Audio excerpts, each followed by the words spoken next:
The silent manor পর্ব সংখ্যা ৭৬।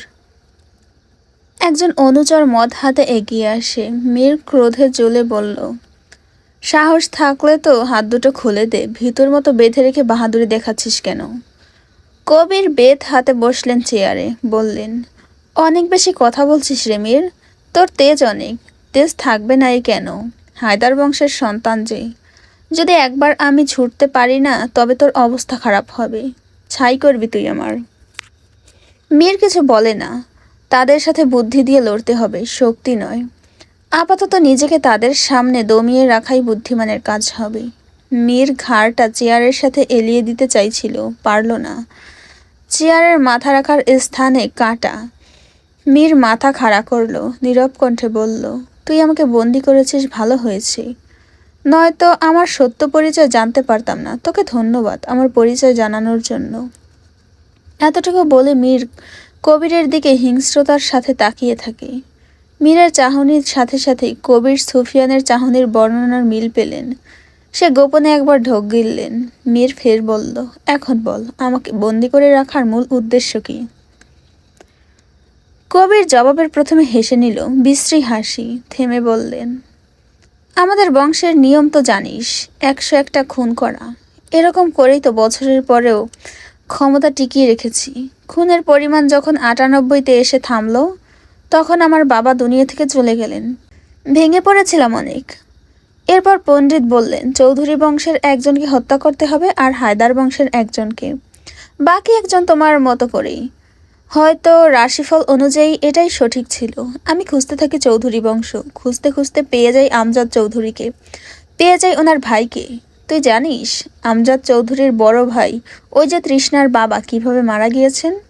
আমি মেরেছি। কাজের জন্য শহরের উদ্দেশ্যে গেলে সেখানে বসেই মারি। এভাবে একটা লক্ষ্য পূর্ণ আমার। বাকি ছিল হায়দার বংশ। তোদের মধ্যে এখনো কেউ বেঁচে আছে কিনা সেটা জানা খুব কঠিন ছিল। যেভাবে খোঁজার সেভাবে খুঁজতে থাকি, পাচ্ছিলাম না। এভাবে একদিন জানতে পারি শালুক বেগমের বোনের সন্তান জন্মের আগেই মারা গিয়েছে। এক দাসের কাছ থেকে সংবাদ পাই।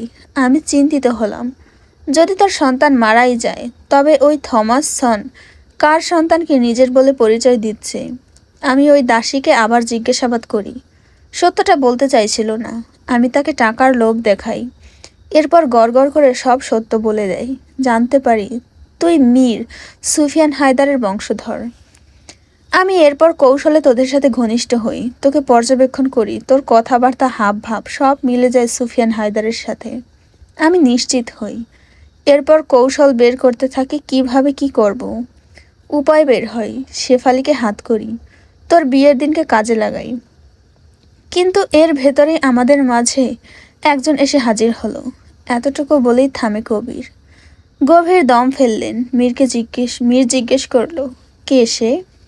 নওয়াব শেহজাদা। জানতে চাস কে? তোদের চিরশত্রু। সুফিয়ান হায়দার শেষ করে দিয়েছিল ওর মায়ের বংশ। হাসি খুশি ভরা জীবনটা শেষ করে দিয়েছিল। কিন্তু কিভাবে জানিস? তবে শোন।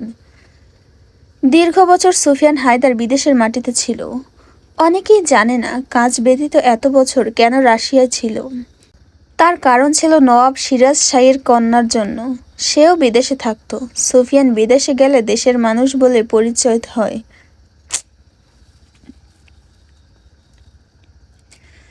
সুফিয়ান বিদেশে গেলে দেশের মানুষ বলে পরিচয় হয়। সুফিয়ানের প্রতি সেই মেয়ের প্রেম ভালোবাসা সৃষ্টি হয়, আকৃষ্ট হয়। সুফিয়ান সুফিয়ান বলে পাগল ছিল। কিন্তু সুফিয়ান মন থেকে ওই মেয়েকে পছন্দ করতে পারছিল না। কিন্তু ওই মেয়ে কৌশল করে হলেও সুফিয়ানকে বিয়ে করে। একজন নারী চাইলে দেহের লোভ দেখিয়ে পুরুষকে ঘায়েল করতে পারে। কতক্ষণ আর সেই পুরুষ নজর এড়িয়ে যাবে? কিন্তু সুফিয়ান ইচ্ছে মতো ব্যবহার করেছিল শুধু ওই মেয়েকে। এভাবে কিছু বছর রাশিয়া থেকে যায়। ওই মেয়ে আসতে দিতে চাইছিল না সুফিয়ানকে দেশে, কেননা নওয়াব সিরাজ শাহ আর সিলমান হায়দারের আত্মীয়তা কখনো সম্ভব ছিল না। কিন্তু সুফিয়ান দেশে আসার জন্য মরিয়া হয়ে ওঠে, ওর বোনের জন্য।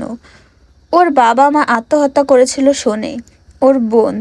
এই সংবাদ পেয়ে সুফিয়ান দেশে ফিরে আসে। এসে তো দেখে সব শেষ। এতটুকু বলে ফের দীর্ঘ নিঃশ্বাস ফেলল কবির। মীর খুব মনোযোগ দিয়ে শুনছিল। কবির আবার বললেন, নবাব সিরাজ শাহের মেয়ে দেশে আসে, তবে সে আসতে আসতে শোনে সুফিয়ান আলিমনগর। সে সুফিয়ানের খোঁজ নিয়ে জানতে পারে সেখানকার জমিদারের মেয়ের সাথে চুটিয়ে প্রেম করছে সে। তখন শাহের মেয়ে নওয়াবে মালিকা অন্তঃসত্ত্বা। সে অন্তঃসত্ত্বা জানার পর বাইজি কন্যা মেহেরকে দিয়ে এক রাতে সংবাদ পাঠিয়েছিল সুফিয়ানের কাছে। বাইজি কন্যা মালিকার বন্ধু ছিল। তখন সুফিয়ান বলেছিল, সন্তানসহ মালিকা মরে যাক, তাতে আমার কিছু যায় আসে না, কারণ আমি ওকে ভালোবাসি না। নিজেই এসেছিল দেহ বিলিয়ে দিতে, এটা ওর ফল। আমি ওকে আর ওর সন্তানকে গ্রহণ করব না, তাতে ও আমার যা করুক। এমন সংবাদ পৌঁছে দেয় মেহের মালিকার কাছে। মালিকা ভেঙে পড়ে। তার মা বাবা চাইলে সুফিয়ানের ক্ষতি করতে পারত, কিন্তু মালিকা তা চায়নি। তার ভালোবাসা ছিল নিখুঁত, কিন্তু তাদের জীবনটা নরক হয়ে যায়। লোক সমাজে নানান কথা শুনতে হয়। এইভাবে অনেকটা সময় কাটে।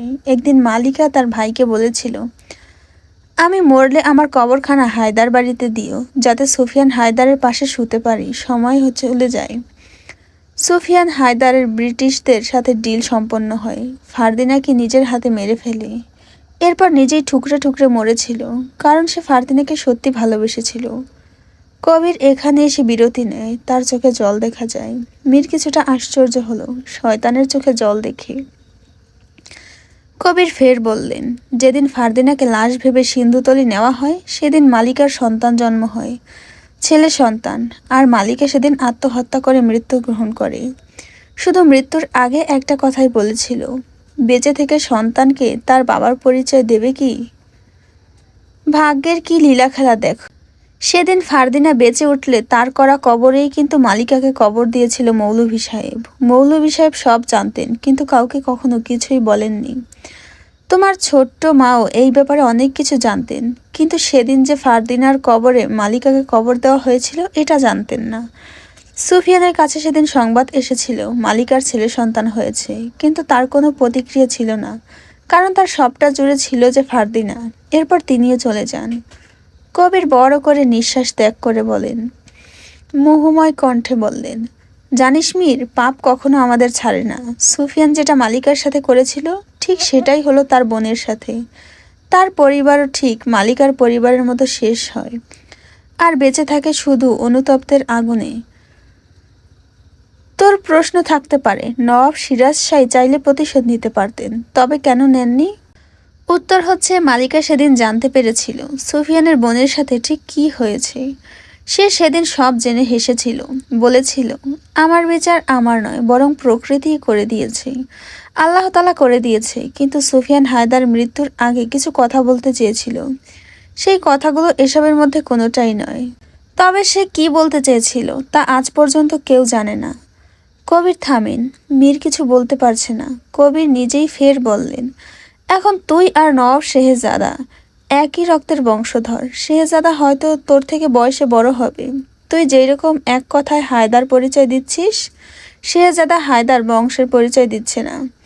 নামের সাথে নানার পদবি ব্যবহার করছে ঘৃণায়। না দেওয়ারই কথা।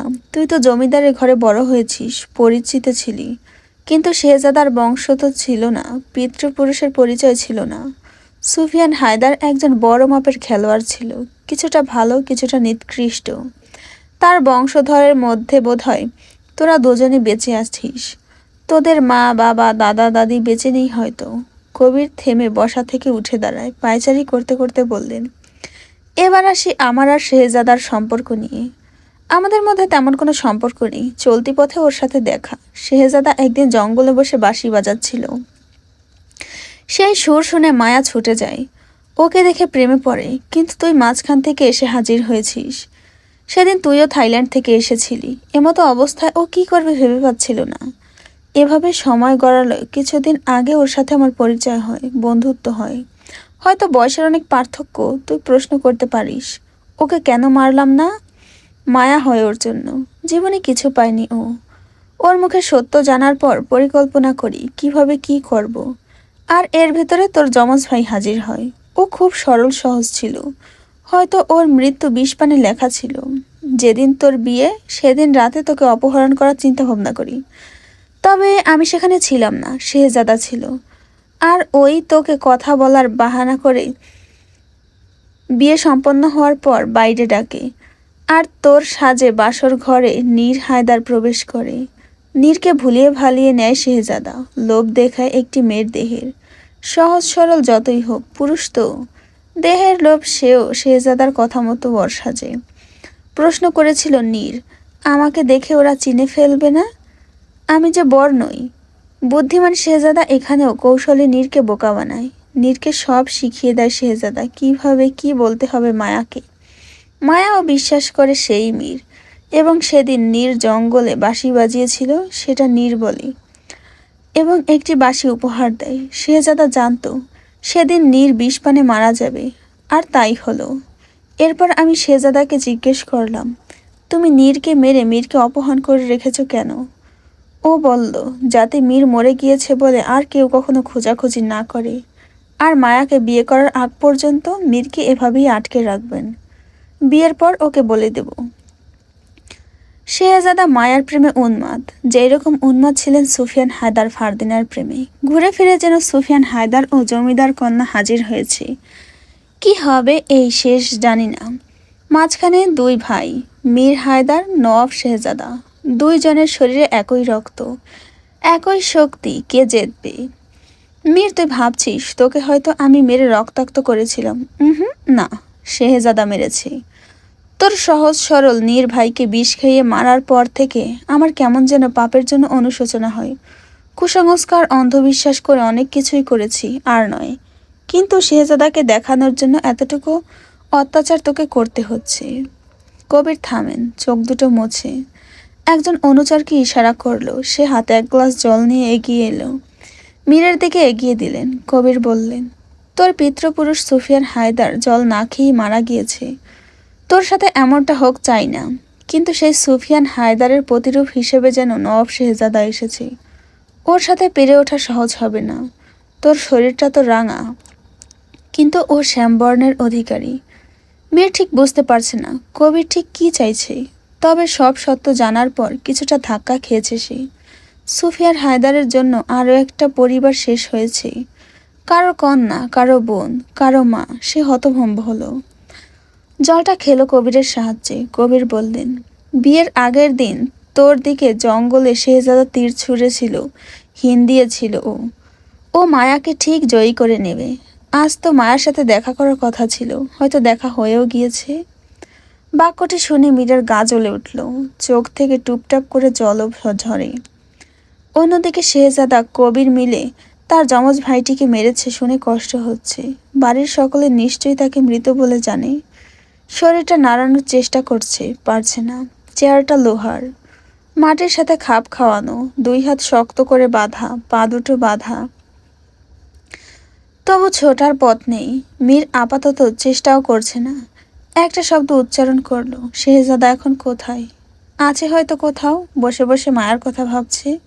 সুফিয়ানের মতোই শেহজাদাকে যে দেখে সেই মুগ্ধ হয়। আজ নিশ্চয়ই মায়াও হয়েছে। এরপর হয়তো অচেনা বাঁশিওয়ালাকে নিয়ে ভাবছে। ওর বোন বা অন্য বান্ধবী নিশ্চয়ই সাথে ছিল। ও বোঝাবে মীর এখন মৃত, ওকে আগলে বেঁচে থাকার মানে নেই। নতুন জীবন শুরু কর। মীর শুধু কড়া দৃষ্টিতে তাকিয়ে তাকিয়ে শুনছে কবিরের কথাগুলো। তার মায়ার, তার প্রাণপ্রিয় স্ত্রীর চারিপাশে অন্য কেউ ঘুরছে। সে বিয়েও করতে চাইছে। মীরকে মৃত ভেবে নিশ্চয়ই মায়া খুব কষ্ট পাচ্ছে। পরিবার নিশ্চয়ই চাইবে ও ভালো থাকুক, কারো হাতে তুলে দিতে চাইবে। হায়দার বংশের সন্তান জানলে আমজাদ চৌধুরী নিজের মেয়েকে শেহজাদার হাতে তুলে দেবে, তাতে কোনো সন্দেহ নেই মীরের। কবির ঠান্ডা মাথায় বসে আছে। মীরও নিশ্চুপ। মীর আগ বাড়িয়ে বলল, শেহজাদার সাথে দেখা করতে চাই। আমাকে এইভাবে মেরেছে কেন জিজ্ঞেস করব? আড়ালে মুখ লুকিয়ে মারার কি দরকার ছিল? ও প্রেমে পাগল, মায়ার। ওকে বিয়ে করেছিস, সময় কাটিয়েছিস, ওর এসব মনে পড়লে কষ্ট হয়। রেগে মেগে তখন মেরেছে। পাগল নিশ্চয়ই। আর কিছুদিন পর রাস্তায় বের হবে, মানুষ ওকে পাগল বলে সম্বোধন করবে, বলে মীর তাচ্ছিল্যের হাসি হাসি। মৃত্যুর দুয়ারে এসেও তোর ভয় নেই? কবির বললেন, ভয় কিভাবে পাবো, যেখানে পিতৃপুরুষ জীবন বাজি রেখে গোটা একটা গ্রামকে বাঁচিয়েছে, সেখানে নিজের ক্ষুদ্র জীবনের জন্য ভীতু সেজে বসে থাকা বোকামি। তার চেয়ে আমি বলি কি, শোন, মায়াকে ভুলে যা। মায়াকে বিয়ে করে ওর বাসস্থানে নিয়ে যা। ও মায়াকে বিয়ে করে নিয়ে যাবে আর আমি এখানে বসে বসে আঙুল চুষবো? এত রাগ কেন তোর? রক্তের লেখা। ভুলে যাস না, শেহজাদাও কিন্তু তোরই রক্ত। আমাকে এক পণ্ডিত কি বলেছিল জানিস? এইসব পাগলের কথা আমার শুনতে ইচ্ছে করছে না। আরে শোন, উনি বলেছেন যদি দুই রক্তের দুই ভাইয়ের মধ্যে দ্বন্দ্ব সৃষ্টি হয় তবে খুব সহজেই কেউ কাউকে হারাতে পারে না, খুনও করতে পারে না। মানে সহজ হয়ে ওঠে না এসব। আমি ভাবছি তোদের দুজনের মধ্যে কে জিতবে, মীর হায়দার নাকি হায়দার বংশকে ঘৃণা করা নবাব শেহজাদা? যেই জিতুক, আমি তো এখন শুধু দুজনের কাহিনী দেখব। থেমে আবার বললেন, কাহিনী আর কিভাবে দেখব? তুই তো বন্দি, বাকি রইল শেহজাদা। ও মায়ের সাথে কি না কি করে সেসব তথ্য এসে দেবে, আর তখন তোর অভিব্যক্তি কেমন হয় ওইটাই দেখব। মীর ভেতরে ভেতরে পড়ছে, তবে তা কবিরকে বুঝতে দিচ্ছে না। মায়ার সাথে যদি আজ সত্যি শেহজাদার দেখা হয়ে থাকে তবে নিশ্চয়ই মায়াকে নতুন জীবনে পা রাখার জন্য তার সাথের জন বলবে, বোঝাবে, মায়ের মাথা খাবে। অবশ্য খাওয়ারই কথা, কেননা সে থেকেও নেই যে এখন। মীর কি করবে ভেবে পাচ্ছে না। মৃত মানুষকে বেশি দিন কেউ মনে রাখে না, সময়ের সাথে সাথে যে ভুলতেই হয়, এটাই প্রকৃতির নিয়ম। মায়া বারান্দায় বসে আছে, চেয়ারে দুই পা তুলে হাত দিয়ে ধরে রেখেছে, চেয়ে আছে নীরের কবরের দিকে। তার কাছে মীর। তৃষ্ণা সেই কখন থেকে শ্যামপুরের নবাব শেহজাদার কথা বলে যাচ্ছে তো বলেই যাচ্ছে বিনা বিরতিতে। মায়া কোনো কথারই প্রতিক্রিয়া করছে না। তৃষ্ণা মায়ার থুতনি ধরে নিজের দিকে ঘোরালো, বলল, আমি কি বলছি শুনছিস না? তোর এরকম শুকনো মুখ দেখতে ভালো লাগে না। আমি নিশ্চিত ওই অচেনা বাঁশিওয়ালা তোকে পছন্দ করে, তাই সে তোর নাগালের মধ্যেই বাঁশি বাজাতো। আর তুইও প্রতি সময় জুলিয়েটের মতোই ছুটে যেতিস, যেমনটি যেত ফারদিনা। আমি আজকে একটা জিনিস খেয়াল করেছি জানিস, ছেলেটিকে না অনেকটা সুফিয়ান হায়দারের মতো লাগছে। কি সুন্দর! তৃষ্ণা বলল একরাশ মুগ্ধতা নিয়ে। মায়া চুপচাপ, সে কিছু ভাবছে, তবে মুখ দেখে স্পষ্ট বোঝা যাচ্ছে নিশ্চয়ই করুণ কিছু ভাবছে না। তৃষ্ণা তা দেখে বলল, তুই তো সুফিয়ান হায়দারের ভক্ত, নিশ্চয়ই তার মতন শেহজাদাকে দেখতে তোর ভালো লেগেছে। মায়া নিষ্প্রাণ ভঙ্গিতে মৃদু হাসল। তৃষ্ণা তার হাসি দেখে উচ্চস্বরে হেসে উঠল। মায়া তৃষ্ণাকে দেখে অবাক হচ্ছে। নিজের চাচাতো বোনকে খুশি দেখতে কত চেষ্টা তার। মায়া জোর করে হেসেছে তখন। মন থেকে হাসিটা এখনো সৃষ্টি হচ্ছে না। ক্ষণে ক্ষণে দেখা মিলে কল্পনায় মীরের। ভাবে, কোনোভাবে মিরাকেল করে আল্লাহ যদি মীরকে ফিরিয়ে দিত।